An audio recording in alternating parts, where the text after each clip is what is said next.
દેવભૂમિ દ્વારકા અને ખંભાળિયામાં જિલ્લા પોલીસ દ્વારા મહારક્તદાન કેમ્પનું આયોજન કરવામાં આવ્યું હતું। આ દરમિયાન દ્વારકા હોટલના પૂર્વ પ્રમુખ નિર્મલ સામાણી, પ્રકાશ સમાણી, ચંદુ બહારાઈ દ્વારા એસપી નીતિશ પાંડેનું શાલ ઓઢાડી સન્માન કરવામાં આવ્યું હતું, જેમાં બહોળી સંખ્યામાં લોકોએ રક્તદાન કર્યું હતું। આજરોજ ખંભાળિયા અને દ્વારકા ટાઉનમાં ખંભાળિયામાં નગરપાલિકાનો ટાઉન હોલ અને અહીંયા સનાતન આશ્રમ બંને જગ્યા જિલ્લા પોલીસ દ્વારા એક મેગા બ્લડ ડોનેશન કેમ્પનું આયોજન કરવામાં આવેલ છે, જેમાં પોલીસ ના જવાનો, એસઆરડી, જીઆરડી, હોમગાર્ડ, ટીઆરબીના કર્મચારીઓ, જુદા જુદા જે સરકારી ખાતાઓ છે, ગેર સરકારી સંગઠનો છે, પછી જે લશ્કરી બલો છે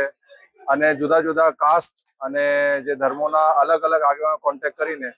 અત્યાર સુધીમાં ઘણા લોકો એમાં મોટા પ્રમાણમાં સહકાર આપ્યું છે અને સાંજ સુધીમાં અમારી અપેક્ષા છે કે